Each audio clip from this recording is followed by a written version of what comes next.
Hello, hello, hello. Oof, this technology stuff, man.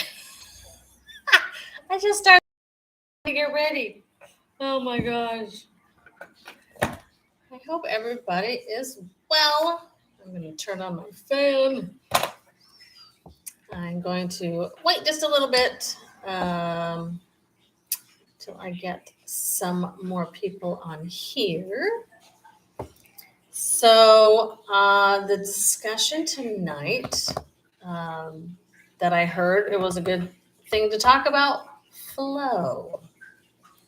Flow and how we attempt balance, and flow on how to recognize when we're out of flow, which is just as important as knowing how to get back in it. And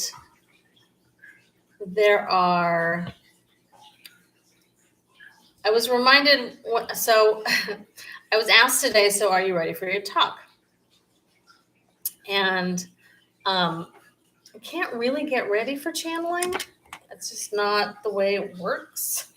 You kind of have to go with what comes in. And which is why you'll see my eyes shifting quite a bit, because I'm multitasking. I am listening to guidance as I'm talking, attempting not to lose my place in conversation. So you can't prepare for this kind of conversation. I get impressions, conversation notes as to what would be good to bring up. And then the rest, I sort of trust that the conversation will lead the way it needs to. And hopefully the information that is shared is beneficial and can be integrated easily, which is always the goal. It comes from the clearest and highest, purest place that I feel I can get the information from. I always check and see if, for whatever reason, that source has shifted,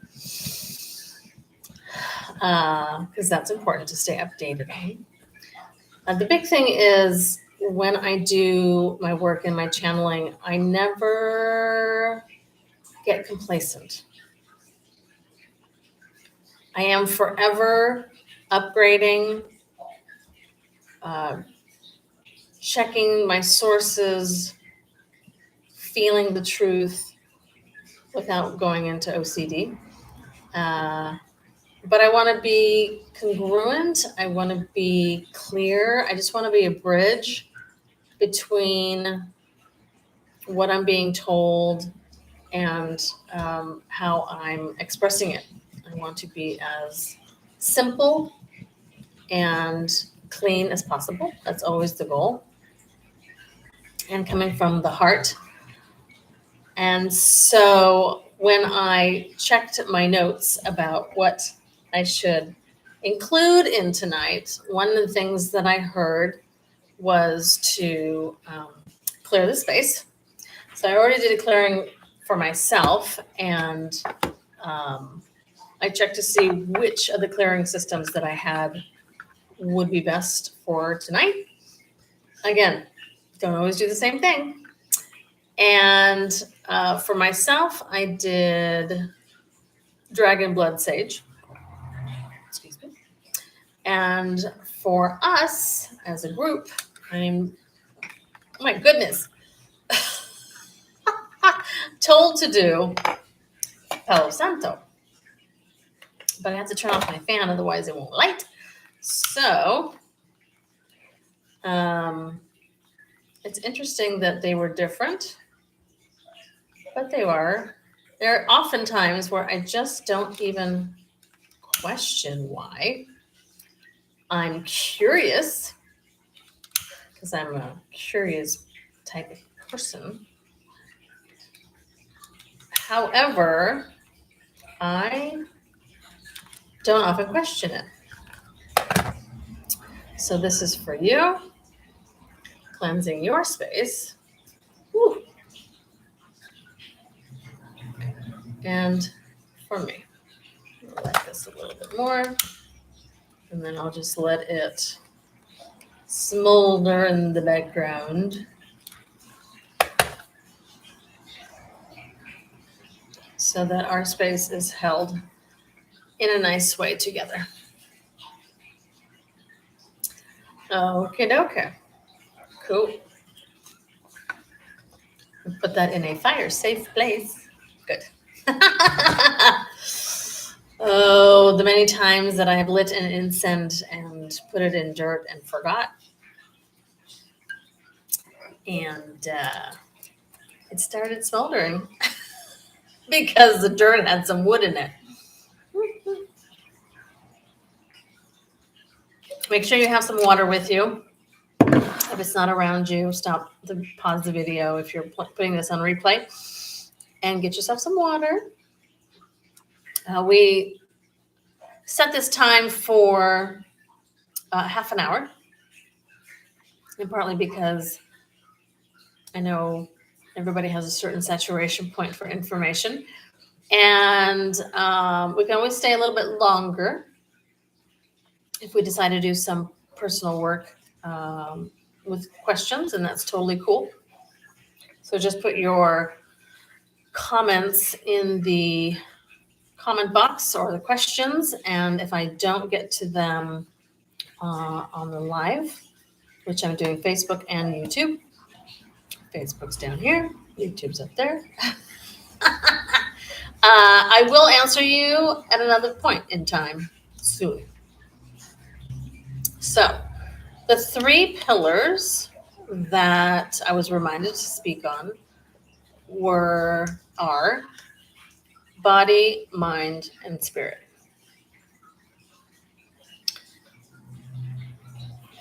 Those are sort of the 3 pieces of the puzzle of our existence. We could argue that there are a lot more, and that would be true. However, there's sort of details of this. So our mind, as it relates to being a human being, our mind connects to our biology, which is our body. Our body, our biology, connects to our mind. These 2 are in conversation with each other all the time. Add that to energy, you have a third party influence.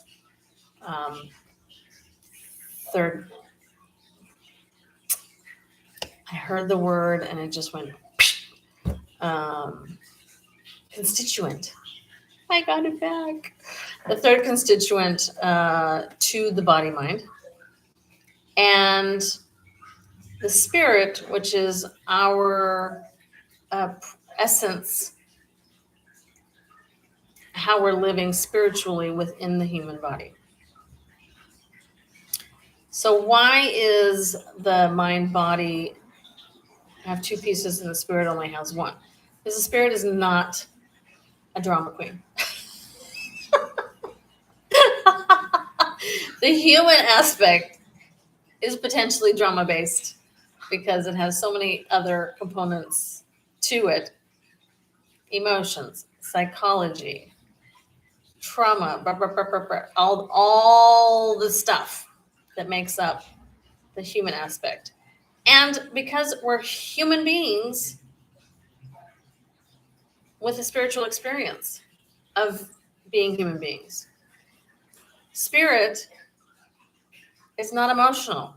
Spirit does not have PTSD. Spirit does not have anxiety.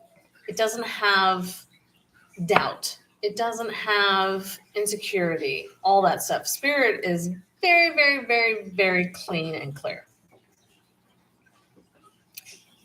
So that's why there's more, as I hear it, my ever so humble interpretation of what I hear. That's why the human side has more attributes to this pillar. Now, if the body, the mind, and the spirit are well balanced, then the soul, which would be the second half of spirit, the soul is also then in balance and happy and warm and fuzzy. Okay? So technically, they both have two attributes. But all three of the base ones help the soul be more complete. So let me know if you have questions on that. That's how I hear it. Okay, so what's flow got to do with this?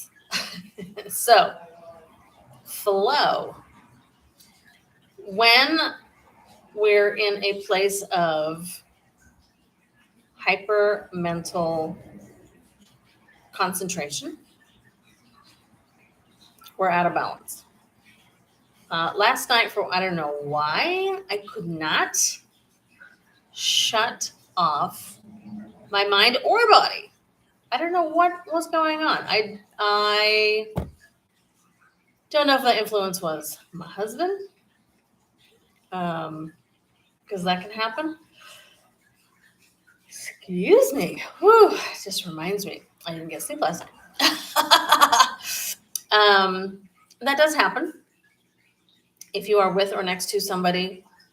Could be even, if you're sensitive enough, could be anybody in your house, including your kids or guests or whatever, that can interrupt your flow of sleep.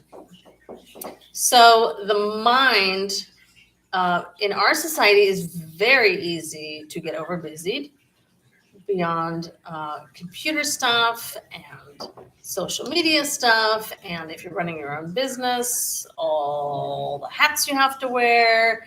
If you're working for corporate or you're working at a coffee shop, doesn't matter. There's so much mental stimulation right now. It's a little nuts. So that's the mental part.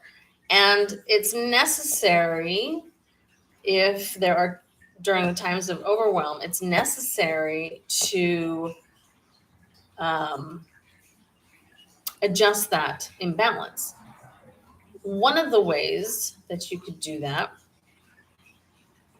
would be to discipline yourself to shut off your electronics at least an hour before you go to bed. That would be one. That's a minimum. You may find that that's not enough. And so you may have to do some exercises for yourself during the day if you're spending a lot of time on the computer. Make sure you have your settings on your technology to blue spectrum protection, because that can mess up your brain. And you can do exercises. There's in the Asian techniques, there's rubbing your hands together, so getting some warmth, and just putting the palms of your hands over your eyes and cupping them so that there's some darkness, and let your eyes feel the warmth, and soak that in and let the eyes heal. And you can do that throughout the day, even if it's just in the bathroom. If you can't get away from your desk any other way, that's definitely of benefit. And so that's the mental part. There's meditation, of course. There's in the auditory spectrum, there are sound apps and whatnot on YouTube or whatever that help calm the brain down, bring down the wavelengths. The big thing is if your mind is hyper, your vagus nerve um, is still active, right? So you have in your brain, you have your sympathetic nervous system, which is your fight, flight, freeze, or your parasympathetic, which is your rest, repair, and digest. Most people say it's either one or the other. I do not hear that. I hear that it is a balance, like a scale, those old time measuring scales. And one is dominant, one is recessive. Okay. If it stays too much in one direction, especially with the sympathetic being high, your fight, flight, or freeze, you're going to go to substances to try to calm your brain down. Pot, drugs of other sorts, alcohol, whatever, smoking. Okay. So that's why the mental part is necessary. Now, if the mental part stays agitated, eventually it's going to spill over dramatically into the body. So, what is body overflow or out of balance, out of flow? So, body out of balance would look like um, having a physically strenuous day, even if that's stamina or adrenaline, and going to work out and overstressing the body during a workout. That would be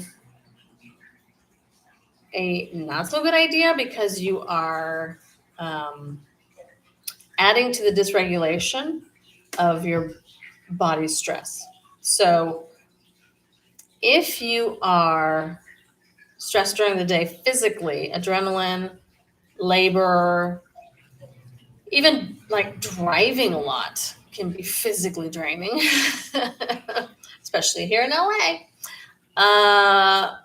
Then the goal for the end of the day would be something that de-stresses or creates flow. So you could do stretches, you could do a sauna, you could do a bath, you could do a run, as long as your mental judgment about the workout goes way down and it just becomes a way of releasing the physical buildup. Okay. So yeah, the body buildup does require the mental aspect to it. And so stretching, the sauna, the bath, the tea, you can drink the tea to calm yourself down. They have some sleepy teas. Sometimes that's helpful.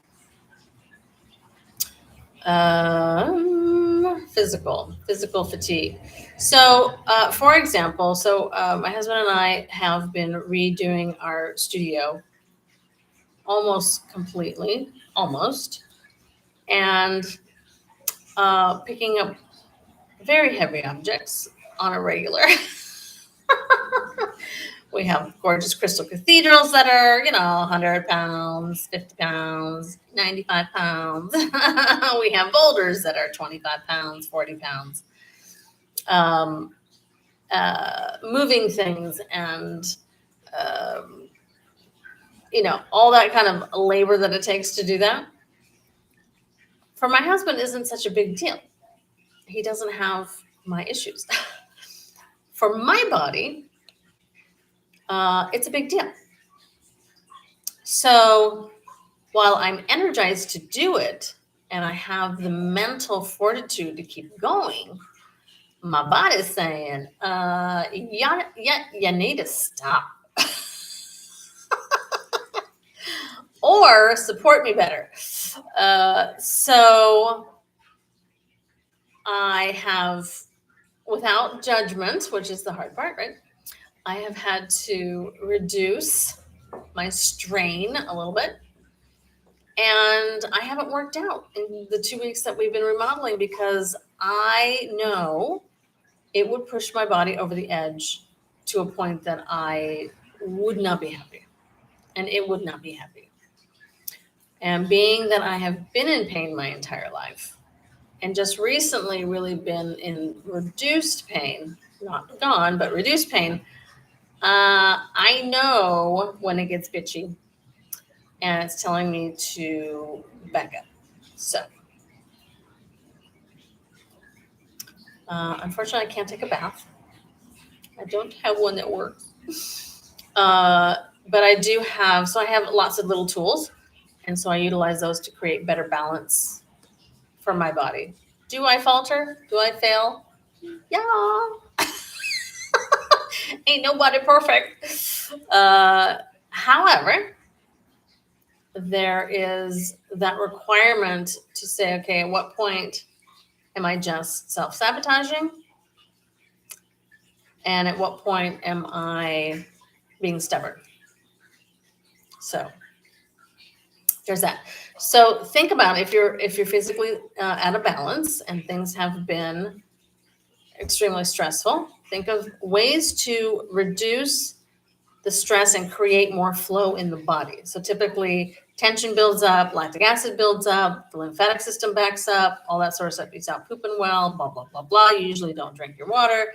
It starts cascading. And it's not about not cascading low or dropping. It's about recognizing that you have and quickly rebound to the place you know you need to be. That's the human existence, my friends. Okay. So, and then we have mind, we have body, and now we talk about spirit. Spiritual balance. I'm listening. The likelihood that the human experience, the mind and the body, override the spiritual balance is so big. It's so big. It's so easy to override the spiritual balance. So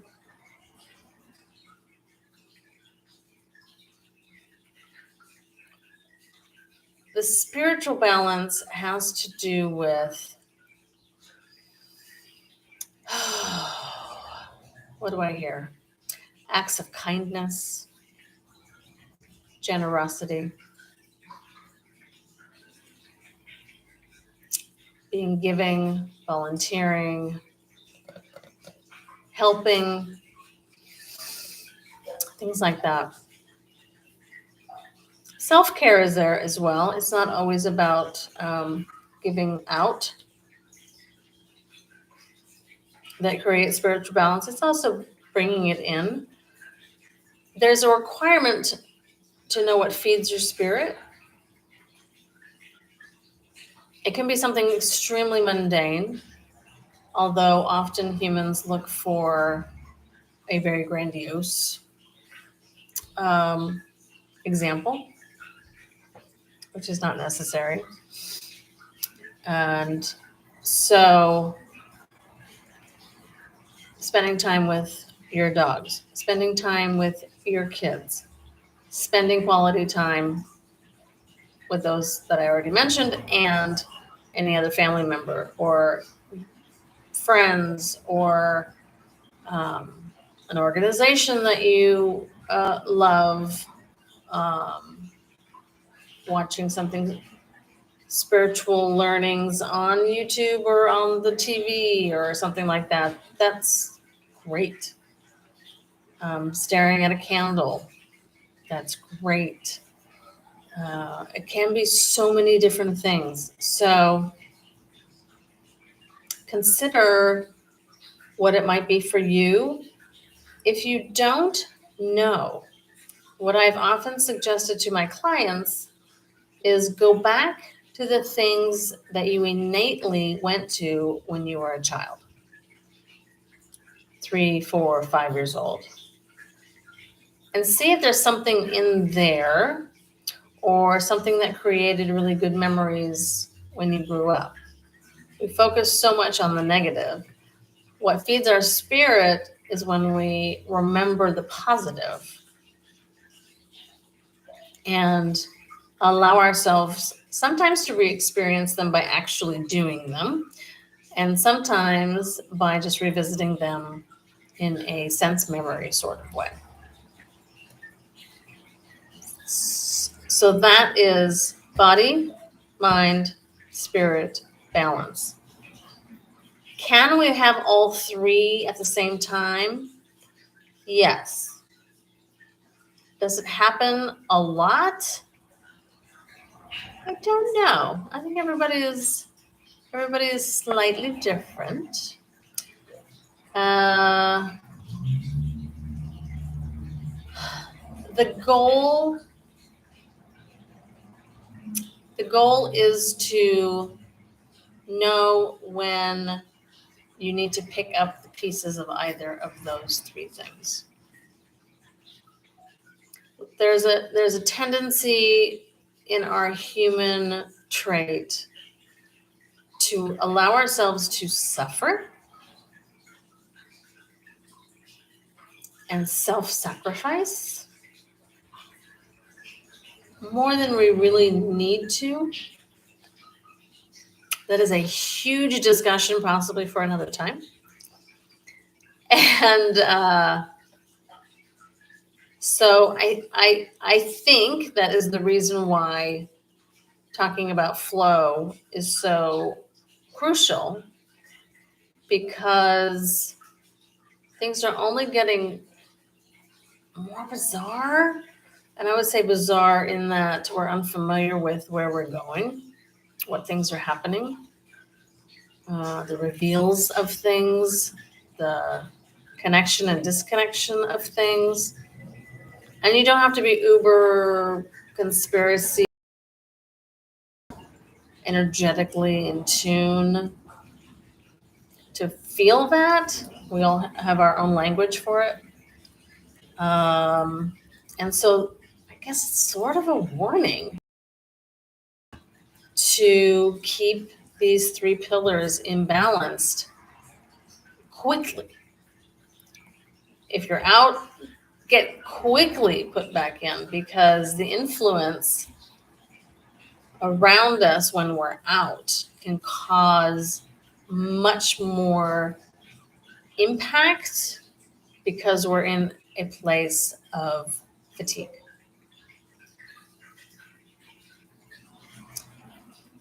Yeah. And I totally find that for myself. I have to always be in balance. I don't think anybody is immune to it, honestly. People always seem to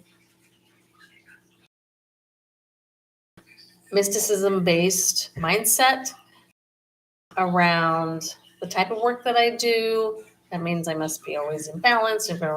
I am still human. I do these shares because it's a self-reminder as much as it is a share. And yeah, so it's a cautious warning. It's a cautious warning that as a society, we will do better if we bounce back from being out of flow quickly. Now, you may have techniques, systems, training. You may go and see someone for assistance. Excuse me, my eyeballs itching. You may go see somebody for assistance. Great. The caveat is, if you do not feel a difference reasonably soon, or that it's not sustaining, shift something. Go to someone else, do a different technique, learn a different technique. Do not rely on the same thing day after day, because every day is different. You are a different human from the time you wake up to the time you go to bed every day. And I don't care that your day is the same.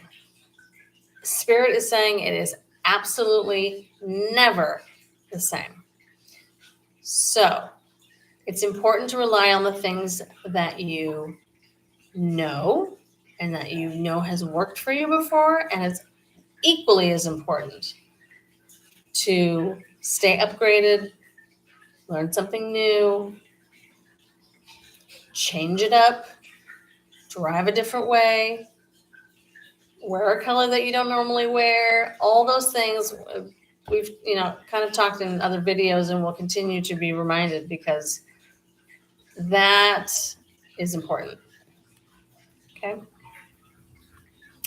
So it says I need to recap. Okay.